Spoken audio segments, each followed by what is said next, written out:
ورسوله وصلى الله تبارك وتعالى على خير خلقه محمد وعلى آله وأصحابه وأزواجه وذرياته وأهل بيته أجمعين. أما بعد،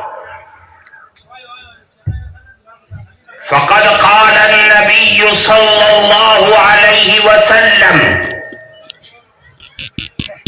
إن الله تبارك وتعالى قرأ طه وياسين قبل أن يخلق السماوات والأرض ب1000 عام، فلما سمعت الملائكة قالوا: طوبى لأمة تنزل هذا عليها، وطوبى لألسنة تتكلم هذا، وطوبى لأجواف تحمل هذا، أو كما قال رسول الله صلى الله عليه وسلم.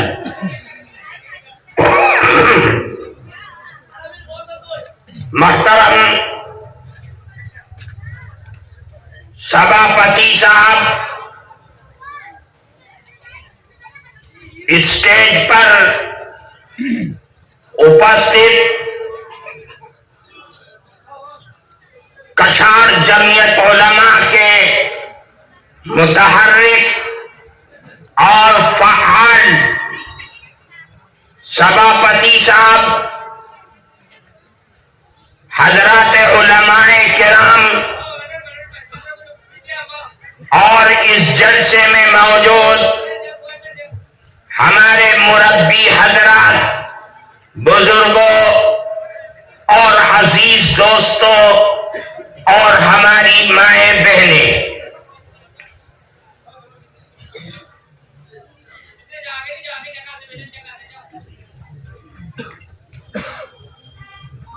ابھی آپ کے سامنے جمعیت علماء کچھاڑ کے حضرت صدر محترم صاحب نے جمعیت علماء کی تھوڑی سی خدمت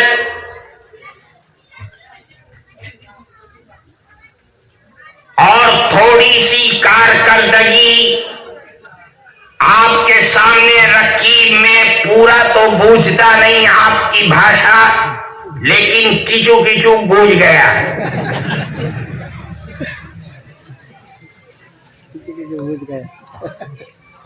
آپ نے شاید یہ فرمایا تھا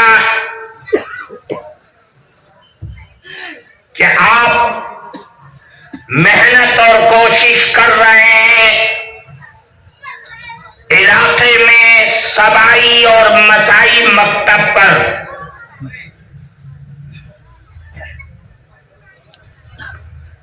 ہر گاؤں، ہر مسجد مکتب کا ہونا، مدرسوں کا ہونا، یہ انتہائی مہتوپورن چیز ہے.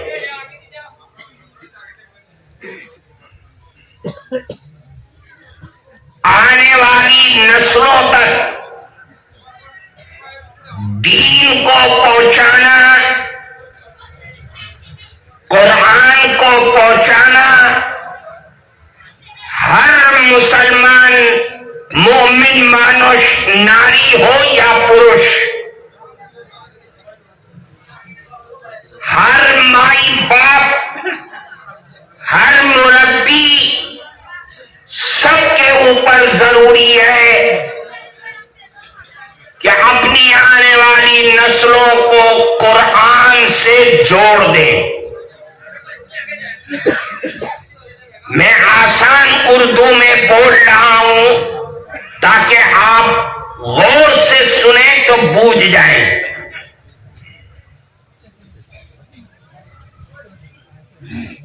قرآن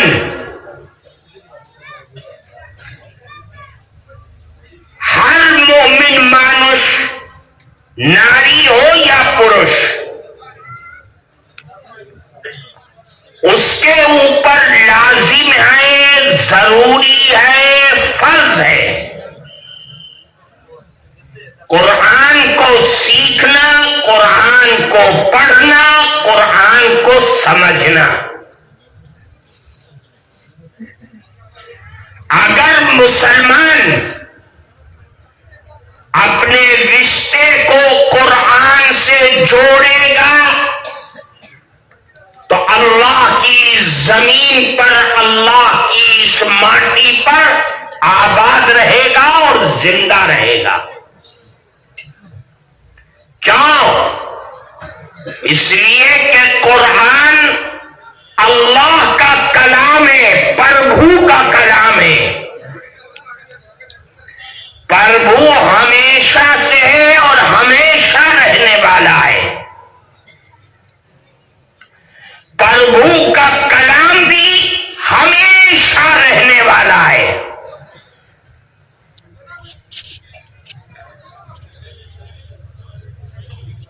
اللہ کا یہ کلام جب سے دنیا میں آیا ہے آج تک بڑے بڑے ترم خانوں نے،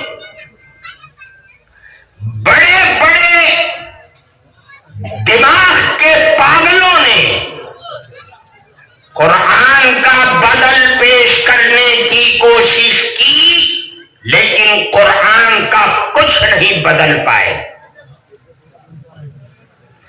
قرآن جیسا اترا تھا اللہ کے نبی کے سینے پر آج تک موجود ہے۔ ہمارا ایمان ہے کہ قیامت تک قرآن اسی طرح موجود رہے گا۔ کیوں؟ اس لیے کہ قرآن ہی اللہ کا وہ کلام ہے جس کے بارے میں پربھو نے اعلان کر دیا، اِنَّا نَحْنُ نَزَّلْنَا الذِّكْرَ وَإِنَّا لَهُ لَحَافِظُونَ۔ ہم ہی نے قرآن کو اتارا ہے اور ہم ہی اس کی حفاظت کریں گے۔ جب پربھو قرآن کا محافظ خود ہو گیا تو دنیا کی کوئی طاقت قرآن کا کچھ نہیں بدل سکتی۔ ہاں، اگر مومن مانوس ہو کر کے قرآن نہ پڑھے گا تو اللہ کا نظام ہے کہ وہ مٹا دے گا زمین سے ایسے لوگوں کو، اور اس کے بدلے ایسے لوگوں سے زمین کو آباد کرے گا جو قرآن پڑھنے والے ہوں گے، قرآن پر عمل کرنے والے ہوں گے۔ قرآن اللہ کی بڑی شکتیشالی کتاب ہے، ایسی شکتی ہے اس کے اندر جو شکتی کسی آسمانی کتاب کے اندر نہیں ملی اور نہ ہو سکتی ہے۔ اللہ کا کلام بڑی شکتیشالی چیز ہے۔ میں نے ایک حدیث پڑھی ہے آپ کے سامنے۔ اللہ کے نبی فرماتے کہ اللہ نے آسمان و زمین کو پیدا کرنے، آکاش اور دھرتی کو پیدا کرنے سے 1000 سال پہلے، ابھی نہ آکاش ہے اور نہ دھرتی ہے، 1000 سال پہلے اللہ نے اپنی جبہ سے سورہ طٰہٰ اور سورہ یاسین پڑھی۔ کون پڑھ رہا ہے؟ اللہ۔ کون سن رہا ہے؟ ابھی نہ دنیا بنی ہے، نہ آسمان، نہ آکاش ہے، نہ دھرتی ہے. کون ہے؟ نہ انسان. انسان کا تو تصور ہی نہیں ہے. آدم بھی ابھی پیدا نہیں ہوئے. کون ہے سننے والا؟ اللہ کی آواز کو. اللہ کے نبی نے فرمایا جب اللہ اپنی جبہ سے سورہ طٰہٰ اور سورہ یاسین عرش پر بیٹھ کر کے پڑھ رہے تھے، سننے والے کون تھے؟ فرشتے، اللہ کے فرشتے. نورانی مخلوق ہے اللہ کی، وہ سن رہے ہیں اپنے کانوں سے.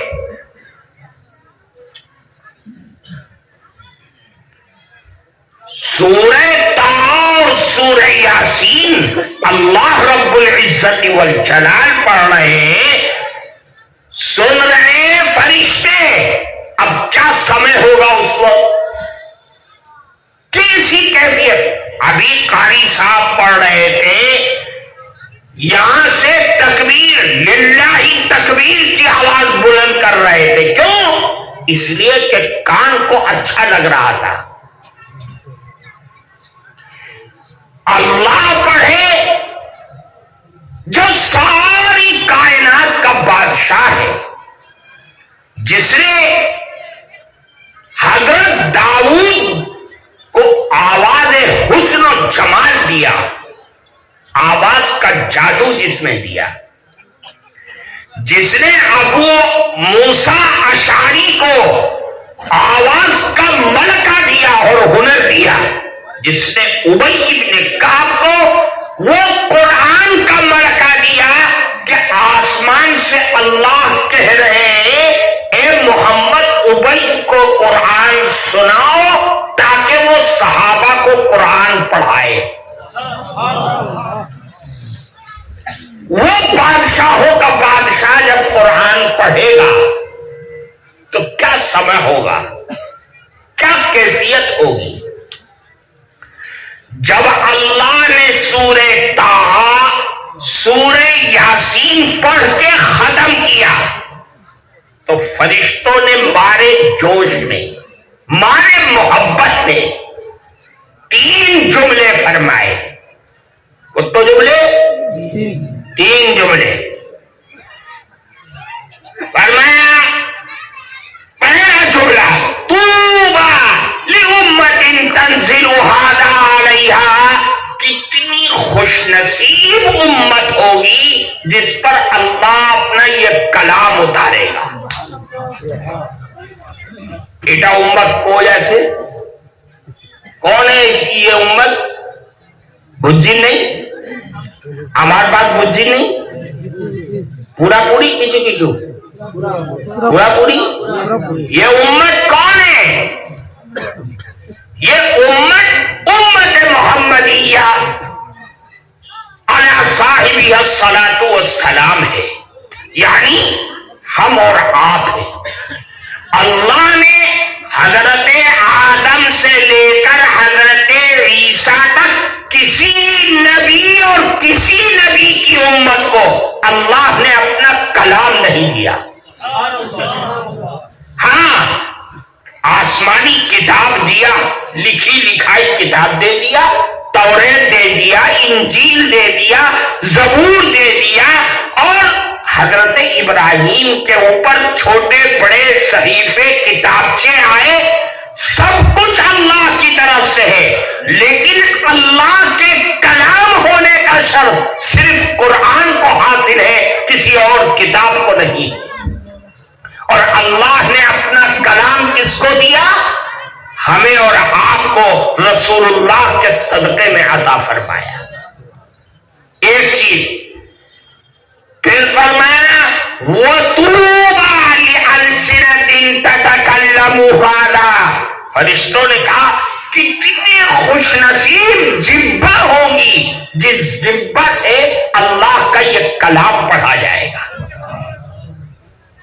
فرشتے نہیں پڑھ سکتے، ان کو اختیار ہی نہیں ہے، ان کو قدرت ہی نہیں ہے کہ اللہ کا کلام اپنی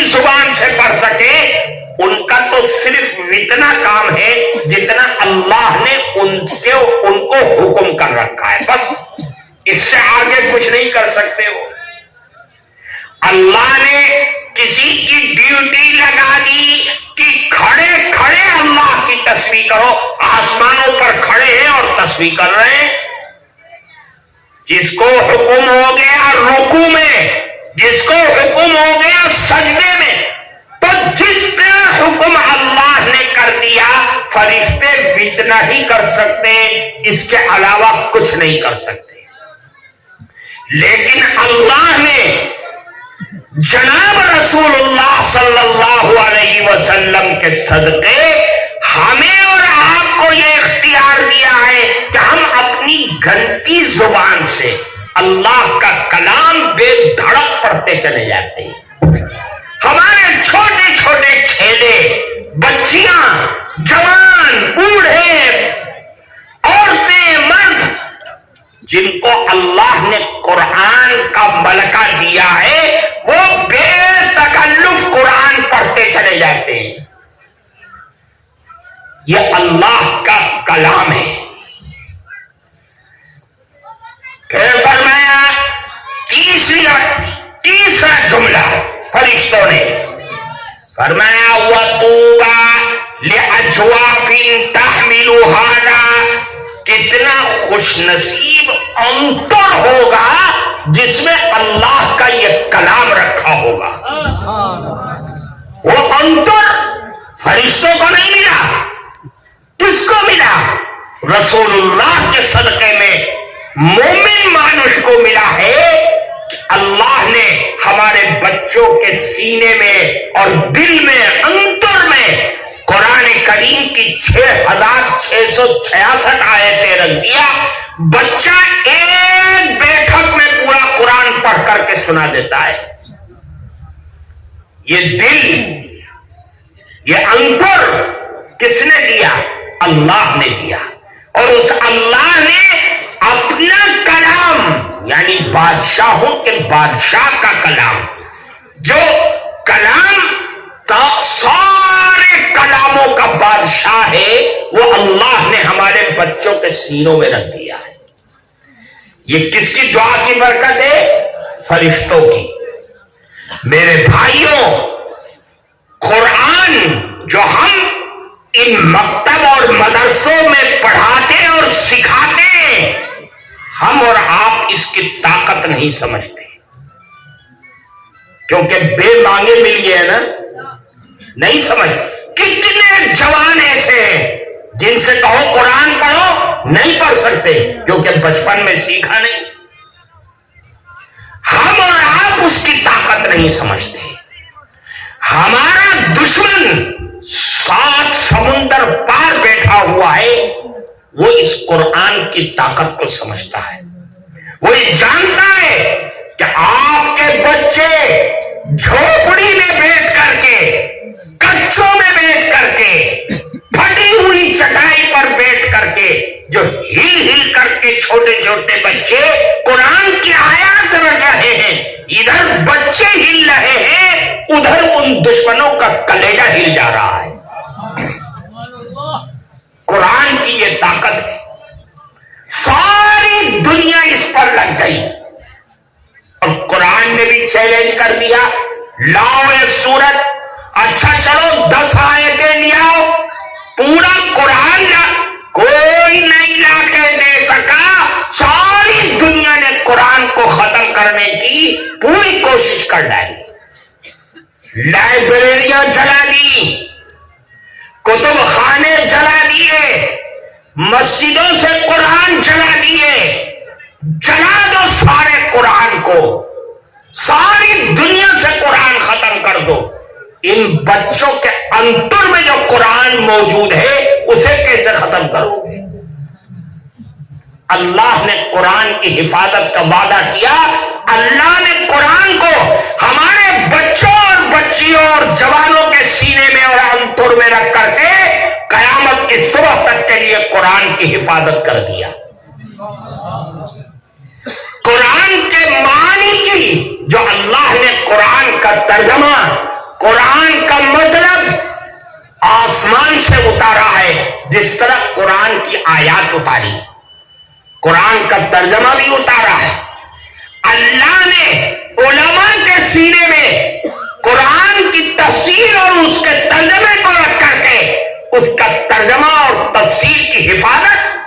کی صبح تک کے لیے کر دیا. میرے بھائیوں، یہ قرآن بڑی شکتیشالی چیز ہے. قرآن اللہ کا کلام ہے.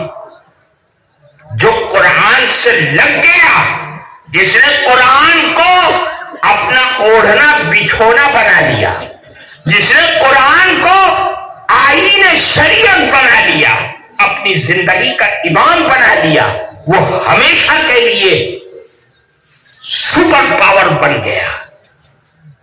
دنیا کہتی ہے سپر پاور، امریکہ کو، انگلینڈ کو، جاپان کو، فلانے کو، چائنیز کو، ان کے پاس ایٹم بم ہے، میزائل ہے، طرح طرح کے بم ہیں. سارے بم، سارے میزائل قرآن کی آیات کے سامنے مٹی ہے، کوئی حیثیت نہیں رکھتی.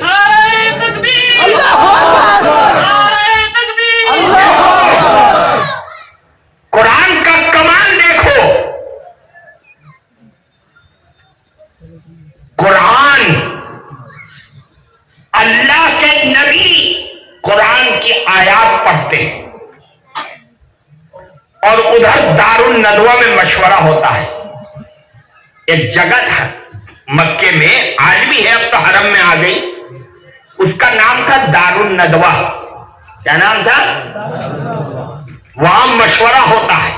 سارے گرو گھنٹال جتنے اللہ کے نبی کے دشمن تھے، ابو جہل بھی موجود ہے اور عتبہ اور شیبہ بھی موجود ہے، سب موجود ہے. مشورہ ہو رہا ہے کہ محمد کا جادو چلتا چلا جا رہا ہے، اسے روکے تو کیسے روکے.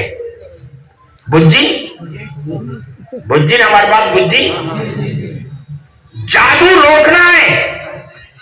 جس سے بات کر لے وہ ویکتی محمد کا دیوانہ ہو جاتا ہے. عجیب مشورہ ہے. قرآن کیا کہہ رہا ہے؟ وَإِذْ يَمْكُرُ بِكَ الَّذِينَ كَفَرُوا لِيُثْبِتُوكَ أَوْ يَقْتُلُوكَ أَوْ يُخْرِجُوكَ وَيَمْكُرُونَ وَيَمْكُرُ اللَّهُ.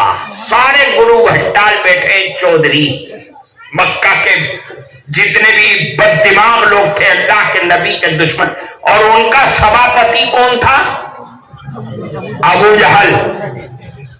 سبھاپتی وہی تھا. دروازہ بند ہے، ایک دم سے ایک آدمی آیا دروازہ کھول کر کے. ارے بھائی تو کون ہے، کہاں سے آ گیا؟ سب ایک دوسرے کو دیکھ، کون آدمی ہے، بلایا ہے نہیں، میٹنگ چل رہی ہے، آیا کہاں سے؟ ابو جہل نے پوچھا کون ہو جی تم، کہاں سے آ گئے بغیر بلائے؟ نو انٹری تھی، آئے کہاں سے؟ اس نے کہا میں ابلیس ہوں. کیا کہا اس نے؟ ابلیس ہوں. ابلیس کو جانتے ہو نا؟ এটা আমাদের পুরানা دوست আছে نا. ابلیس ہوں میں. اب سب ڈر گئے کہ ابلیس کہاں سے آ گیا. بھائی آپ کیوں آ گئے یہاں پر؟ آپ کو تو ہم تو مشورہ کر رہے ہیں. کہاں میں اس مشورے میں شریک ہونے آیا ہوں کہ جو کام مجھ کو کرنا تھا وہ تم لوگ کر رہے ہو، تو ذرا دیکھیں تو مشورہ کیا کرتے ہو. اسلام کو پھیلنے سے روکنے کا کام تو ابلیس کا ہے، شیطان کا. تو ہمیں یہ کام کرنا تھا، ہم نہیں کر پا رہے، تم لوگ کرنے کے لیے بیٹھے ہو، تو مشورہ کیا کرتے ہو؟ اچھا تو پھر تشریف رکھیے. سبھاپتی صاحب نے کہا کہ تشریف رکھیے. ابلیس صاحب وہاں بیٹھ گئے، وہ شیطان کا سبھاپتی ہے. اب سب وہاں بیٹھ گئے، مشورہ شروع ہوا. ابلیس نے کہا ہاں بھائی بتاؤ کیا مشورہ تم دیتے ہو، کیسے روکو گے محمد کو؟ تو ایک صاحب کھڑے ہوئے، کہا میری رائے ہے وَإِذْ يَمْكُرُ بِكَ الَّذِينَ كَفَرُوا لِيُثْبِتُوكَ. ایسا کرو کہ اس کو جیل میں ڈال دو ہمیشہ کے لیے. کہاں ڈال دو؟ بند کر دو اس کو. تو لوگ خاموش رہے. ابلیس نے کہا پاگل مانوش, پاگل مانوش ہے. ارے محمد کو جیل میں ڈالو گے, محمد کے دیوانے, محمد پہ پروانے, محمد کے پر جان دینے والے عمر فاروق, عثمان غنی, ابو بکر صدیق, علی حیدر, یہ سب کے سب باہر رہیں گے اور محمد جیل میں رہے, تمہاری اینٹ سے اینٹ بجا ڈالیں گے, تمہارا پتا پانی کر دیں گے, تمہارا کھانا پینا بھات سب بند کر دیں گے. ہوش میں آ جاؤ, کیا مشورہ دے رہے ہو؟ کہ اچھا چل بیٹھ جا, تیرا مشورہ بیکار ہے. دوسرا کھڑا ہو. دوسرا کھڑا ہوا گرو گھنٹال. اس نے کہا کہ میری رائے یہ ہے کہ محمد کو مکے سے باہر نکال دو, در بدر کر دو, جائے کہیں بھی ہماری طرف سے. اتنا تو بڑو پاگل مانوش سے, ہم تو سمجھ رہے بڑا عقل مند ہے, بدھیمان ہے. ارے یہ تو سب سے بڑا پاگل مانوش ہے, بے وقوف کہیں کے دیوانے. اگر محمد کو تم نے مکے سے نکال دیا تو یہ مدینہ جائے گا, حبشہ جائے گا, دوسرے علاقوں میں جائے گا, جہاں جائے گا دیوانوں کی طرح سے اس کی فوج بنے گی, یہاں سے زیادہ اس کو ماننے والے پیدا ہو جائیں گے. پھر تم کیا کرو گے؟ کہ یہ بھی تیری رائے کنڈم ہے, تو بھی کنڈم, تیری رائے بھی کنڈم. اب سب پریشان. کب تیسرا کھڑا ہو. اب سب ڈر کے بیٹھ گئے کہ جب اتنی بڑے بڑے لوگوں نے رائے دے دی اور یہ ابلیس کے رائے کنڈم, تو میں بولوں گا تو میں تو مہا پاگل مانوش ہو جاؤں گا. سب چپ کے بیٹھ گئے. تھوڑی دیر میں جو اس دار الندوہ کا سبھاپتی تھا ابو جہل, اس نے کہا میری ایک رائے ہے. کہاں آپ ضرور رائے دیجئے. ابلیس, کیونکہ سبھاپتی وہی شیطان کا اور یہ اللہ کے نبی کے دشمنوں کا, تو دونوں کی تو کاروڑا ملتا ہے نا, کاروڑا بچن وہ ملتا ہے, نہ سمجھو تب بھی ٹھیک. اچھا آپ رائے دیجیے, آپ کی چلے گی. عقل مند تو تھا ہی ابو جہل. اس نے یہ کہا, قرآن کہتا ہے آؤ یقتلوک کا. ایسا ہے کہ سارے برادری کے لوگ, مکے اور مکے کے آس پاس میں جتنی برادری کے لوگ ہیں, سب میں سے ایک ایک آدمی, دو دو آدمی لے لو, جوان, ہوشیار, بہادر لے آؤ. 100, 50, 150, 300 آدمی ہو جائیں اور سب مل کر کے ایک ساتھ حملہ کریں. جیسے ہی وہ گھر سے نکلے صبح کو اور سب حملہ کریں, یعنی موب لنچنگ کر دیں. کیا کر دے؟ موب لنچنگ کر دے.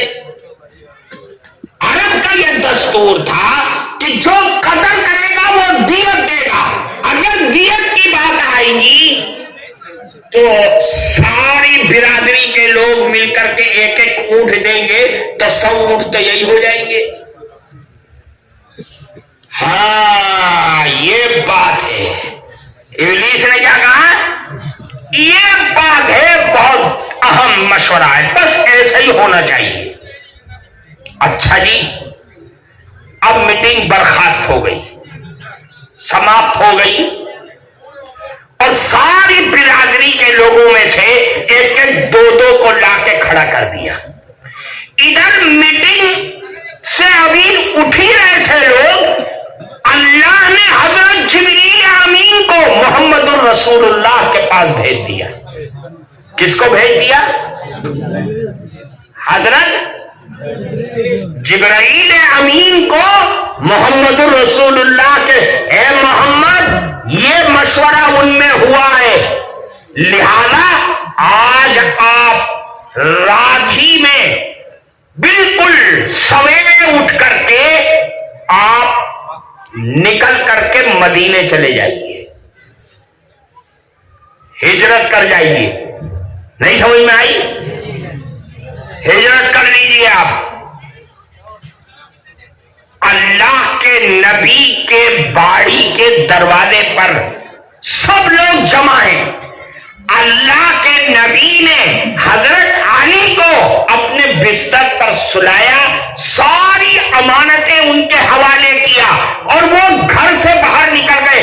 ایک آدمی نے بھی ایسا نہیں تھا جس کی چوک اللہ کے نبی کو دیکھ سکے.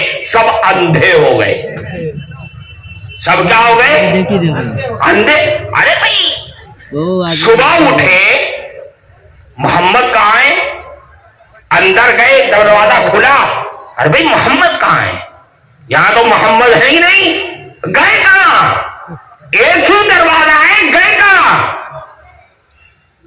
پتا یہ چلا کہ دروازے سے تو گئے تھے, تم لوگ دیکھ ہی نہیں پائے. تمہارے ہاتھ, تمہاری تلواریں, تمہارے چوک سب فیل ہو گئے. رسول اللہ مدینے بھی پہنچ گئے. قرآن کا کہہ رہا ہے وَمَكَرُوا وَمَكَرُ اللَّهُ وَاللَّهُ خَيْرُ الْمَاكِرِينَ. انہوں نے داؤ چلا, اللہ نے بھی اپنا داؤ چلایا. اور داؤ کس کا بہتر ہوگا؟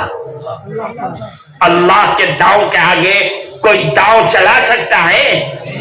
سب داؤ ہو گئے. یہ قرآن کے دشمن ہیں. قرآن کے دشمنوں کی دشمنی چل نہیں سکتی جب تک آپ قرآن کو پکڑے رہیں گے. اور دیکھو آج کی جو سپر پاور طاقت ہے امریکہ, کچھ دن پہلے افغانستان میں گیا تھا نا, شام میں گیا. امریکہ اور اسرائیل اور اس کے سہیوگی مل کر کے فلسطین کے اندر گھسے. امریکہ نے اور اس کے سہیوگی نے 8-10 سال تک افغانستان کی سرزمین پر سوائے ایٹم بم کے کون سا بم اور میزائل ایسا ہے جو انہوں نے وہاں گرا نہ دیا ہو؟ تو کیا اسلام اور مسلمان افغانستان سے ختم ہو گئے؟ فتح کس کی ہوئی؟ فتح کس کی ہوئی؟ اسلام کی ہوئی. شام میں کس کی فتح ہوئی؟ غزہ میں کس کی فتح ہوئی؟ ارے بولتے کیوں نہیں ہو؟ بات نہیں کھایا آج. کس کی فتح ہوئی؟ اسلام کی. کیوں؟ وہاں کے بچے, وہاں کی بچیاں, وہاں کی عورتیں, وہاں کے مرد جب قرآن سے چمٹے تو قرآن نے اپنا داؤ چلایا. اور جب قرآن کا داؤ چلا تو اسلام زمین سے اٹھ کر کے آسمان پر پہنچ گیا. میرے بھائیوں, قرآن شکتیشالی چیز ہے. قرآن دنیا میں ایسا اللہ کا کلام ہے کہ اس کو پڑھنا تو ثواب, قرآن کو دیکھنا بھی ثواب ہے, اس کو چھونا بھی ثواب, اس کو اپنی باڑی میں رکھنا سجانے کے لیے وہ بھی ثواب کا کام ہے. بجی قرآن جب قبر میں جائے گا تو کون نجات دلائے گا مومن کو؟ کون نجات؟ قرآن لے کے جاؤ گے, کون نجات دلائے گا؟ ارے بولو نا, نہیں معلوم, ہم بتاتے ہیں. قرآن مومن مانوش کو جب قبر میں لٹا دیا جائے گا تو سب ڈھانک کر کے جب قبر چلے آئیں گے تو فرشتے آئیں گے. کتنے سوال کریں گے؟ 4. یہ مانوش کہاں سے آیا ہے 4 کہنے والا؟ 3 کا تو دینا مشکل ہو رہا ہے, 4تھا کہاں سے لیا آیا؟ کتنے سوال ہوگا؟ 3. کتنے ہوں گے؟ رکھ لو اس کو. کتنے سوال ہوں گے؟ پہلا سوال من ربک, اے فلانے تیرا رب کون ہے؟ تو وہ کیا کہے گا؟ ارے ہمارے رب تو اللہ سے ہے، میرا رب تو اللہ ہے. کیا کہے گا؟ اچھا جی ماشاءاللہ بہت اچھی بات ہے. پھر فرمائیں گے دوسرا سوال، ارے بھائی تیرا دین کیا ہے؟ اسلام. ہمارے دین اسلام سے ہے، دین اسلام ہے ہمارا دین. چلو یہ دو تو بہت آسان سے سوال ہیں، ہم نے ساری زندگی اسلام پہ گزاری، اسلام کا جواب دے دیا. ساری زندگی اللہ کے کو مانتے گزاری، وہ بھی جواب دے دیا. اب تیسرا سوال بڑا کٹھن ہے، بڑا کٹھن ہے. کہنے میں تو آسان ہے لیکن قبر میں جا کر کے پتا چلے گا کہ یہ کتنی کٹھنائیوں سے بھرا ہوا سوال ہے. تیسرا سوال ہوگا کہ یہ بتلاؤ من ھذا الرجل، یہ آدمی کون ہے؟ اب کون ہے؟ ہم نے کبھی نہیں دیکھا، خواب میں بھی نہیں دیکھا، سپنے میں، زندگی میں بھی نہیں دیکھا. پہچانو گے کیسے اس آدمی کو؟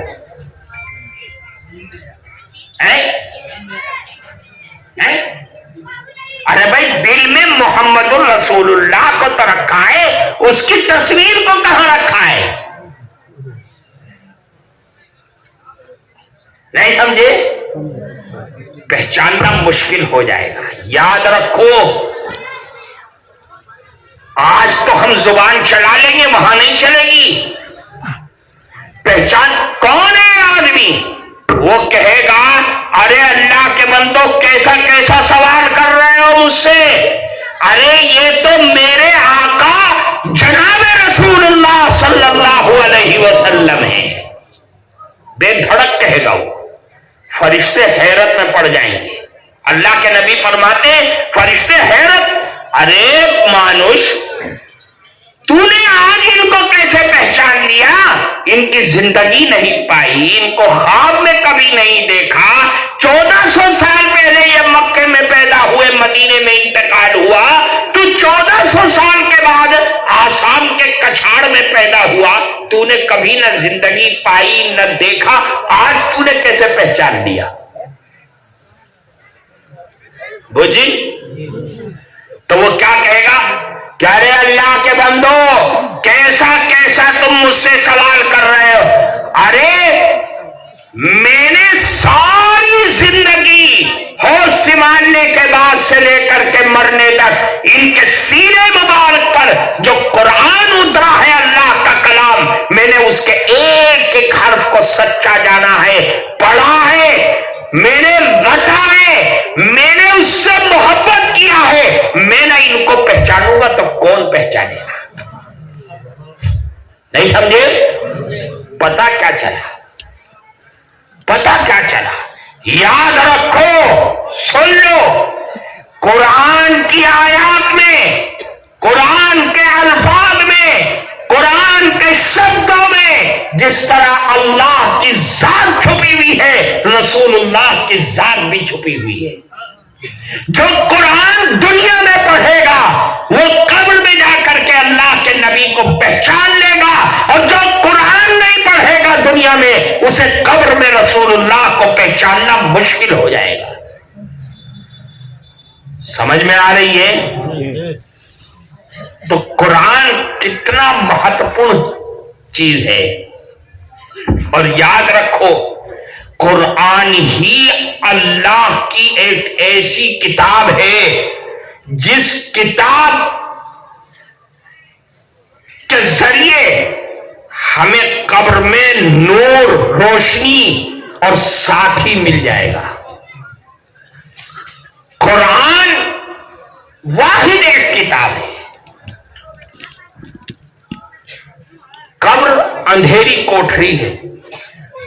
قبر کیا ہے؟ وہاں مائی باپ بیوی بچے چھیلا چھالی کچھ نہیں ہونے کے. وہاں کون ہوگا؟ اکیلے ہو گئے. اب یہ چاہتے ہو تم کہ قبر میں میرے ساتھ کوئی لیٹے بیٹھے، آج انتقال ہو اندر رہنا ہے. کیسے رہو گے اکیلے؟ اگر بیوی چلی جائے میکے تو اکیلے شوہر کا رات کاٹنا مشکل ہو جاتا ہے. ہوتا ہے نا؟ ارے شادی والے بولتے کیوں نہیں ہو؟ دیواریں کاٹتی ہیں. فلانے تو لیٹ جا کر کے میرے ساتھ، تو لیٹ جا کر کے میرے ساتھ. اکیلے وحشت ہوتی ہے کہ نہیں؟ قبر میں کیا حال ہوگا سن لو.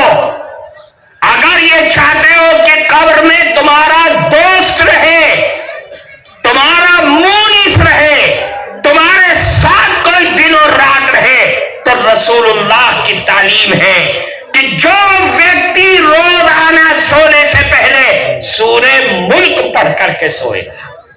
سورہ ملک بجی، سورہ ملک 15ویں پارے کی پہلی سورت ہے نا؟ دیکھو جی ہو گیا. یہ تو ہمارا حال ہے. یہ جی بول رہا ہے. کون بولا جی؟ سورہ ملک 29ویں پارے کی پہلی سورت. یاد رہے گا؟ تبارک الذی بیدہ الملک وہو علی کل شیء قدیر. پوچھ لینا حافظ جی سے اور اس کو یاد کر لینا. فرمایا اللہ کے نبی نے جو ویکتی روزانہ سورہ ملک پڑھ کر کے سوئے گا، قبر کے اندر یہ سورت اس کے پاس چلی جائے گی. اللہ اس کو سورت دے دیں گے اور یہ قبر میں اس کے ساتھ رہے گی. اس کو وحشت اور اس کو اندھیرے میں رہنے نہیں دے گی. یہ اس سورت کی خاصیت ہے. پڑھو گے نا؟